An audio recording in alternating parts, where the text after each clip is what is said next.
Қазақ неге тойшыл дейді? Қазақтың тойшыл болу себебі уайымсыз қайғысыздығынан. Уайымсыз қайғысыз болу себебі мына санасыздығынан. Мынау саналы, білімді, ақылды халықтың бәріне қарасаң, олардың есірік ойын тойы аз болады. Неміске қара. Салқын, ойын тойы жоқ. Бірақ ең бақытты, ең білімді халық. Еврейлерге қара. Ойын тойы аз. Жапонға қара. Уақыты жоқ. Кореяға қара. Уақыты жоқ. Әшейін өзі құл болып, өзі табанның күсі 5 ел болғанына қарамай, басының соры шор-шор болып, тұз болып қатқанына қарамай, қазақ тойшыл. Қазақ тойшыл. Анау жыртаң-жыртаң етіп, анау бұты жылтың-жылтың еткеніне, анау башпай жылтың-жылтың еткеніне, үстінде зілбатпан болған анау кредитіне қарамай, ырбың-тырбың тойшыл қазақ, сол алтыннан салынған таудың, алтыннан құйылған таудың үстінде аш-жалаңаш отыратын себебі сол қазақтың саяси сауатсыздығынан, саяси надандығынан. Иә, бұның бүгін бірақ күнде саяси сауатсыз болып қалған жоқпыз.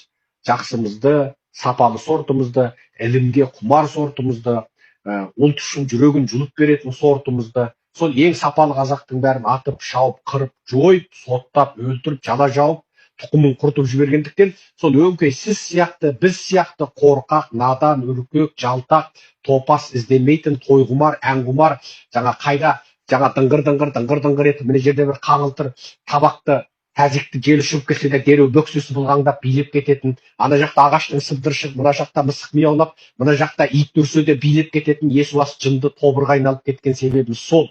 Иә, бізді Орыста, Қытайда біздің ақсүйегімізді, ақылдымызды, сапалы сортымызды, миллион жылдан бері сұрыпталған сортымызды. Әрине, жақсымен жақсы үйленеді. Бір керемет, жақсы жігіт, бір жаман қатын алмайды ғой. Жақсы жігіт те өзіне теңін алады. Жақсы, әдемі, ақылды сұлу қызда бір бете, быжырайған, болбырайған сорлыға тимейді ғой. Ол да өзіне лайық бір жігіттің қайсы десе, мынау дейтіндей жігітке тиеді. Сөйтіп халық сұрыпталады, сортталады. Сөйтіп біздің миллион жылдан бері сұрыпталған жаңа батыр жігіт, ақылды әйел, жаңағы ақылына көркіне сай қызға ел үшін еңіреген еркек, содан ұйымдасып, содан үйленіп, ол жақсымен жақсы сөйтіп ұйымдасқан сапалы сортымыздың бәрін қырып, құртып, өңкей баяғы сізбен біз қалдық баяғы.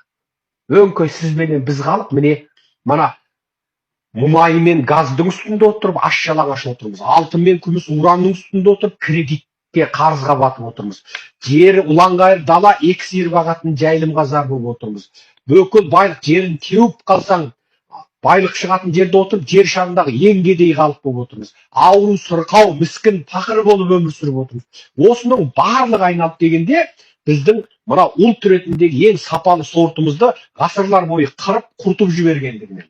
Міне соны қырғызып, құртқызып қойып, қалың тобыр қарап отырғандығынан, соттатып, атқызып қойып, итжекпенге жіберткізіп қарап отырғандығынан, міне сол қалың құлғұтан болып, міне сол құлғұтанның тұқымы, сол міне аш-жалаңаш болып, той-тойлап, би-билеп, мәз болып, құлдың бір ғана уайымы бар, қарын деген менің бір классикалық сөзім бар, патенттелген.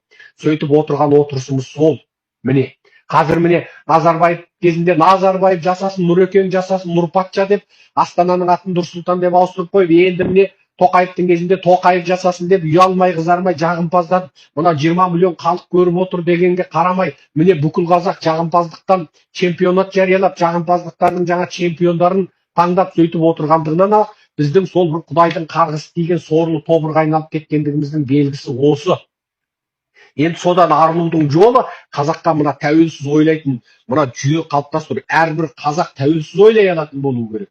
Әрбір қазақ мен неге мынандай сорлы бақытсыз өмір сүріп отырмын? Ей, сен кімсің? Сен неге бүкіл байлықты жаңағы басып қалу керексің? Ауылдың әкіміне қарап қазақ кектену керек. Ауданның әкіміне, облыстың әкіміне қарап, анау министр, депутатқа қарап, Назарбаевтың әулеттеріне қарап, ей, сен неге бүкіл байлықты басып алып отыру керексің? Ал мен неғып арқетім арша, борша болып, біреуге итім сығарға битім жоқ болып, мен кедей болып, мына қатын бала шағамды асырай алмай отыруым керек. Атаңа нәлет, сен не істеп қойдың? Мен де қазақпын, мен де мына жердің иесімін деп, әрбір қазақ тепсініп тұрып, теңдік сұрайтын болған кезде, әрбір қазақ кек ала алатындай шамасы болған кезде, әрбір қазақ кетіп бара жатып, жастығын ала кететіндей болған кезде, әрбір қазақ екінші бір қазақ үшін жүрегін жұлып баратындай болған кезде, әрбір қазақ өзі үшін, өзінің ұрпағы үшін кеудесін керіп, отқа да суға да түсетіндей болған кезде, біз сонда адам боламыз. Біз қазір әлі адам санатына жеткен жоқпыз. Толық Абайдың сөзімен айтқан жаңағы толық адамдық деңгейге көтеріле алмайған тобырлық санада отырмыз